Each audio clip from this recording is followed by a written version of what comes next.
I bought the house at the end of Willow Bend Road for the land, not the house. The place itself was nothing special, a mid-2000s two-story with beige siding and a roof that needed work. But the plot of land was what drew me in. 7 acres, half woods and half open field, tucked away at the very edge of a growing suburban development. The price was low because the previous owners were desperate to get out after a bitter divorce. I didn't think twice. At first, life there was quiet. I liked the long, winding road that led to my driveway. Willow Bend Road looked like any other neighborhood street, freshly paved, lined with lampposts, mailboxes in neat rows. But there was one difference. It didn't belong to the county or the HOA, it belonged to me. I found out during closing. The surveyor pointed it out casually, like it was no big deal. This whole stretch here, about half a mile from the entrance off County Route 17 all the way up to your lot, it's private road frontage. Comes with the property. Technically, the neighbors don't own it, they just use it. I blinked at the map. So, what does that mean? It means you're responsible for maintenance. Snow plowing, potholes, things like that. But it also means you hold the easement rights. They can't do anything permanent to it without your permission. At the time, I shrugged. I figured it was just one of those weird quirks of property law that wouldn't matter. I was more interested in clearing space for a garden, building a workshop in the back, and enjoying the peace and quiet. For the first year, that's exactly what I did. The neighbors waved politely. I kept the road clear after snowstorms, and things stayed normal. Then came the HOA. Willow Bend Estates had formed its HOA years earlier, but until recently, it had been more of a social club than a governing body. That changed when Greg Whitman was elected president. Greg was the kind of man who made his living telling other people what they were doing wrong. Tall, silver-haired, and always dressed like he was about to give a TED Talk, he swept into office promising to raise standards and protect property values. At first, it was little things. Letters about lawn height, complaints about someone's mailbox paint peeling, a notice that holiday decorations couldn't stay up past January 10th. I rolled my eyes and ignored it all. Then one spring afternoon, I came home to a certified letter taped to my door. Inside was a violation notice. Unapproved structure on property, it read. You are hereby fined $250 for erecting a shed without HOA approval, I laughed out loud. The shed in question was my workshop, a 20x30 pole barn I had built with all the proper county permits. The HOA had nothing to do with it. I wrote them back a simple reply. My property is outside your jurisdiction. Kindly remove me from your rolls. A week later, another letter arrived. Then another, each more aggressive than the last. By summer, the fines had racked up to thousands of dollars. I called Greg. You know these fines don't mean anything, right? Oh, they mean something, he said smugly. We've already filed a lien against your property. Until you pay, you won't be able to sell. I almost dropped the phone. You did what? Should have read the covenants when you bought in, he said, clearly enjoying himself. This neighborhood has rules. No exceptions. That night, I pulled out every scrap of paperwork from my closing. I reread the covenants. I reread my deed. I called my lawyer. 2 days later, she called me back, almost laughing. They don't have a leg to stand on. Your property isn't bound by their covenants. The road is yours, which means their supposed lien is bogus. If anything, they've just opened themselves up to a lawsuit. I felt a rush of relief, followed quickly by anger. They had tried to bully me, to trick me into thinking they had power they didn't. And then I remembered the road. I pulled out the survey again, tracing the thick line labeled Private Easement, Owner Maintains. Every house in the subdivision sat along Willow Bend Road. Every delivery truck, every school bus, every garbage pickup, they all depended on that stretch of asphalt. And it was mine. The next HOA meeting was packed. Greg stood at the front like a king addressing his subjects, talking about discipline and responsibility. When the floor opened for comments, I raised my hand. Why are you fining me? I asked. Because you built a structure without approval, Greg said smoothly. And what gives you the authority to approve it? He smirked. The covenants of this community. I pulled a folder from under my arm. These covenants don't apply to my property. I'm not under your HOA. I've confirmed with my lawyer that your lien is fraudulent. If you don't remove it, I'll sue for damages. Murmurs spread through the room. Greg's smile faltered. That's not... And one more thing, I interrupted.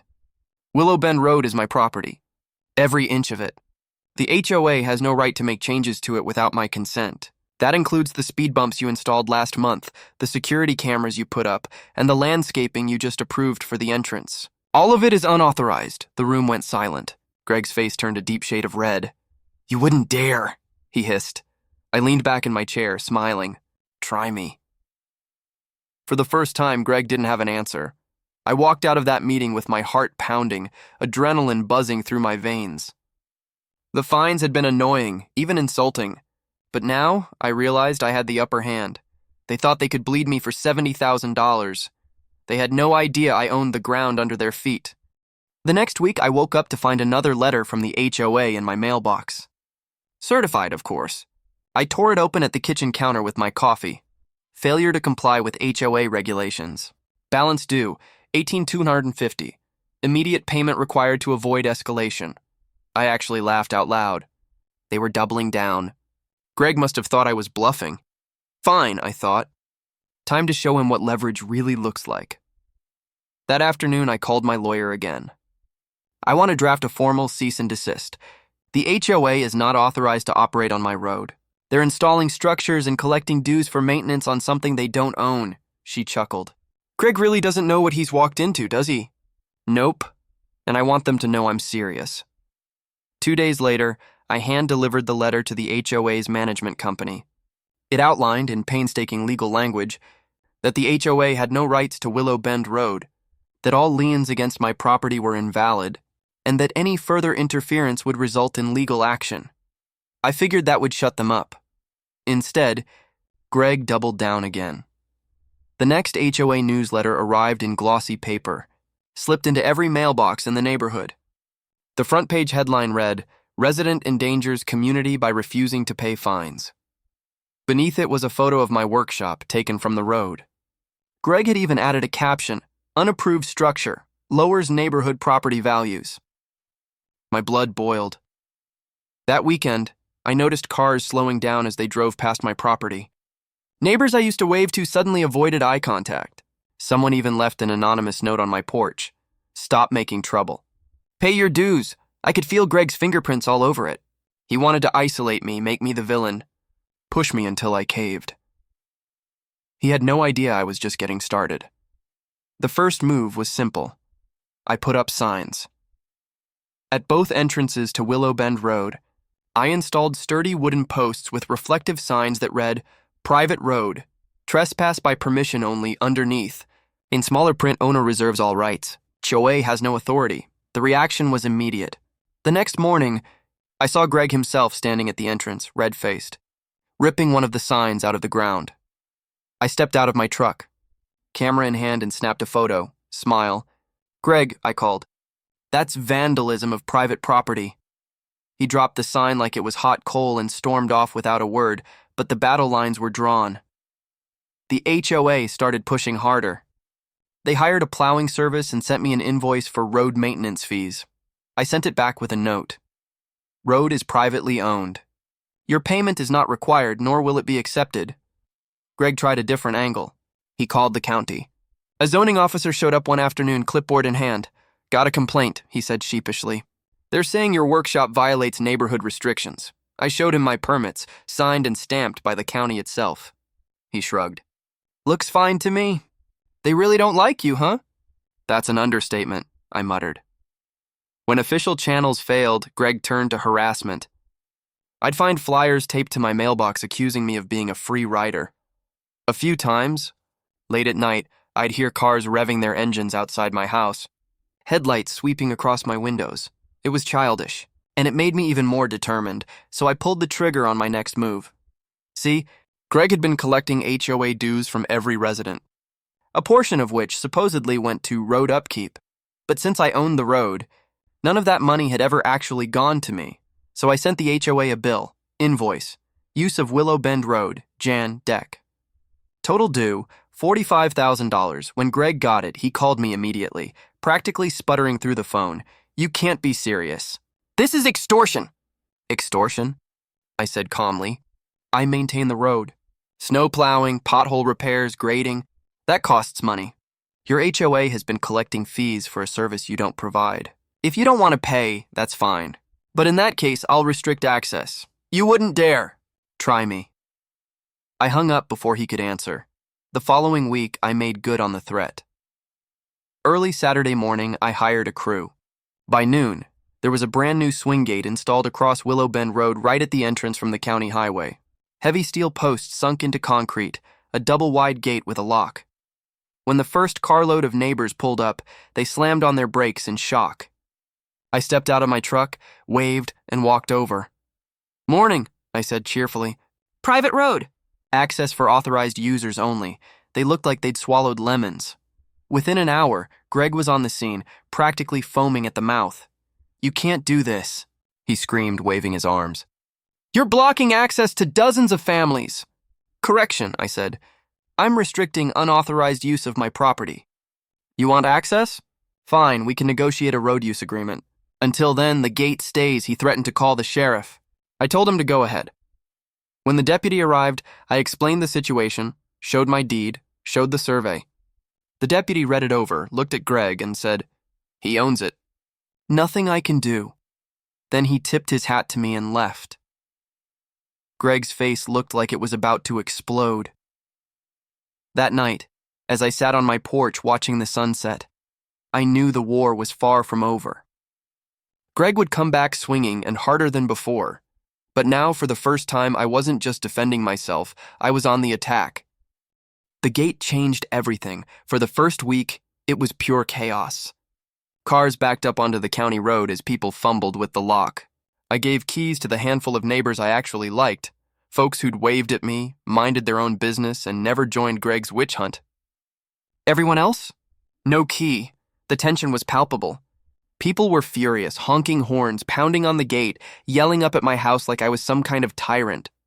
Greg whipped them into a frenzy at the next HOA meeting, calling me a dangerous individual holding the community hostage. It was almost funny. He'd spent months painting me as a rule breaker, and now I was the only one enforcing rules, mine. Of course, Greg wasn't about to let it go. A week after the gate went up, I got served. A thick packet of papers from a law firm downtown, the Willow Bend Homeowners Association versus my name. The claims were laughable. Interference with community property. Breach of covenants. Public endangerment.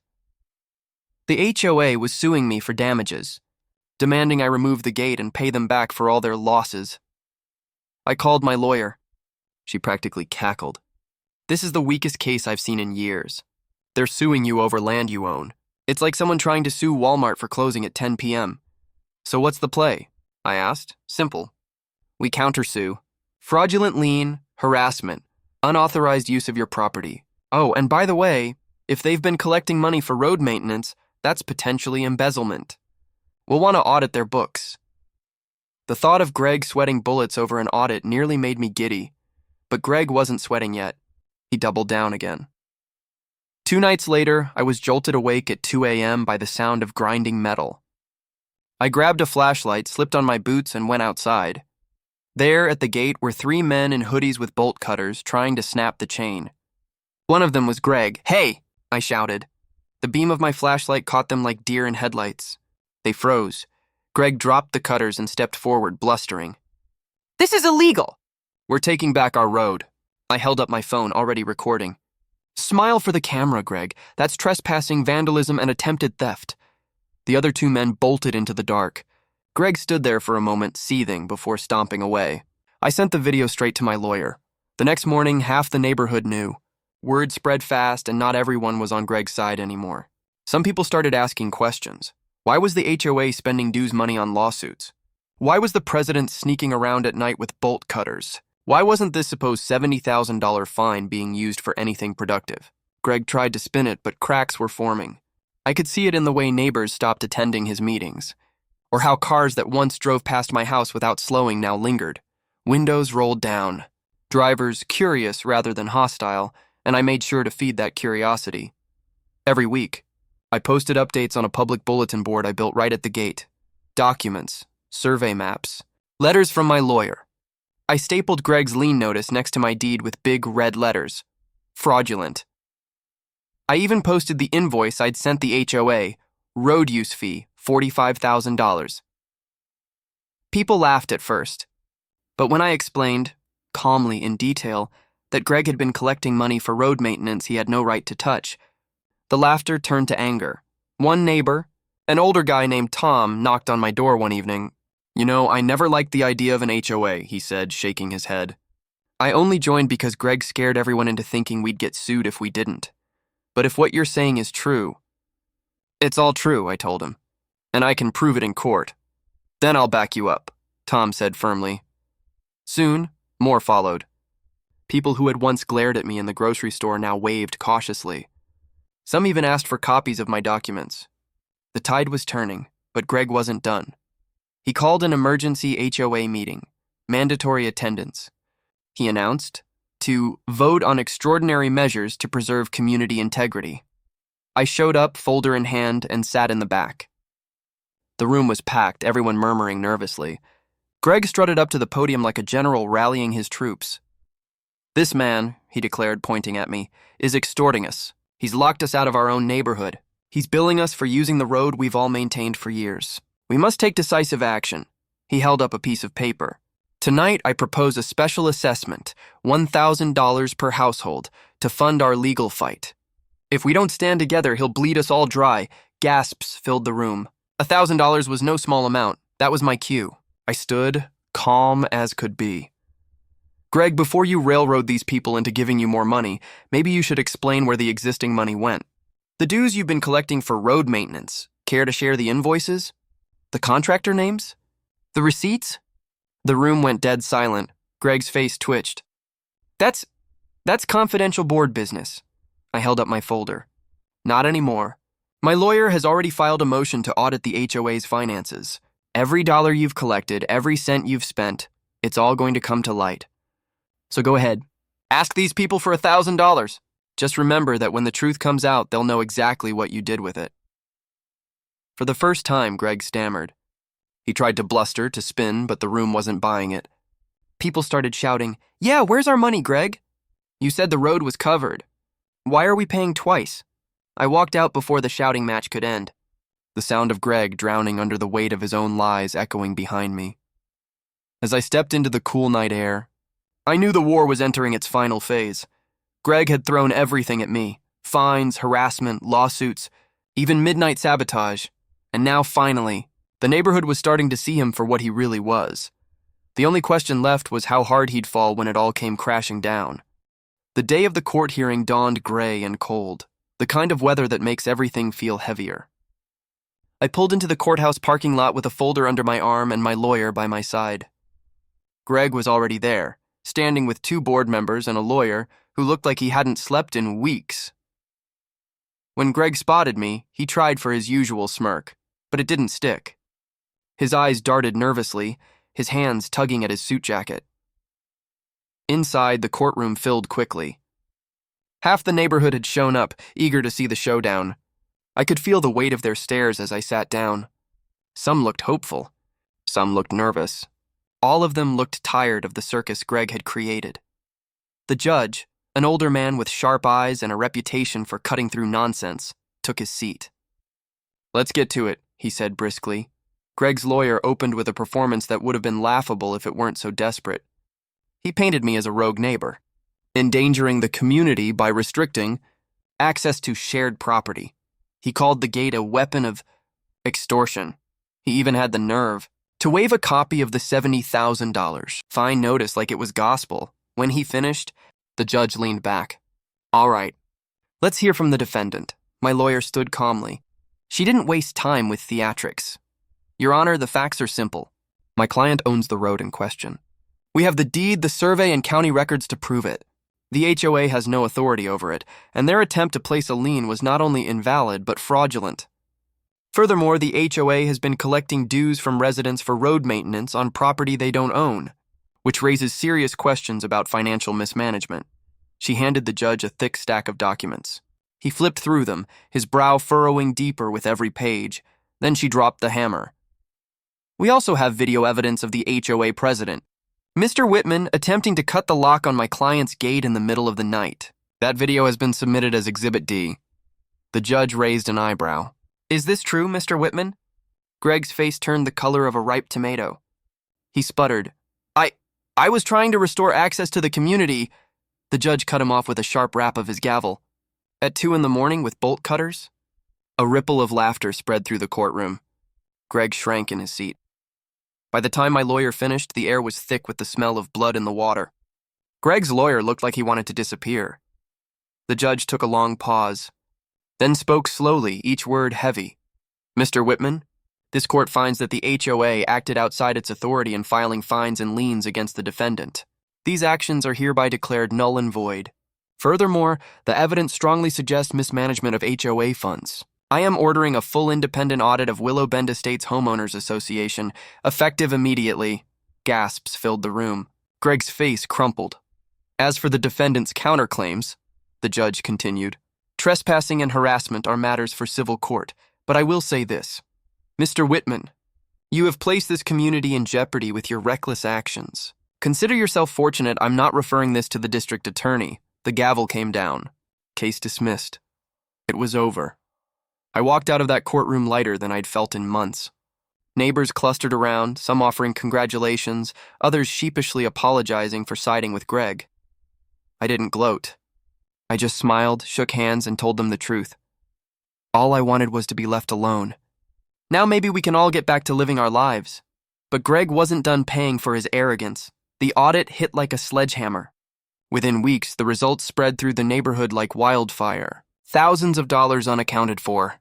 Bogus maintenance contracts signed with shell companies linked to Greg's relatives. Personal expenses buried in the books. He hadn't just lied about the road. He'd been bleeding the HOA dry for years. The board voted him out in disgrace. Word got around that his own house went up for sale not long after. The for sale sign standing like a gravestone for his empire of petty power. As for me, life went back to normal, or as normal as it could after all that. I took down the gate once the dust settled, though I left the posts in place as a reminder. The road was still mine and everyone knew it now. The HOA never so much as sent me another letter.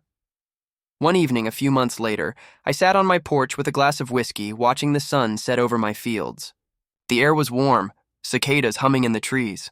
A few cars rolled down Willow Bend Road, neighbors waving as they passed. This time their waves weren't forced. They were grateful. Tom, the older neighbor who'd backed me early, strolled over. You know, he said, settling into a chair beside me, Greg thought he had you beat. Thought he could bully you into line like everyone else. I chuckled. That's the problem with guys like Greg. They think rules are weapons, not guidelines. They never imagine someone might have a bigger stick. Tom raised his glass. To bigger sticks. We clinked glasses, the sound sharp and clean in the summer air. The fight had cost me months of stress, sleepless nights, and more legal fees than I cared to admit. But in the end, I hadn't just beaten Greg. I'd exposed him. I'd reminded the neighborhood, and myself, that bullies only win if you let them. The HOA fined me $70,000, and in trying to break me, they forgot one simple fact. I owned the only road in.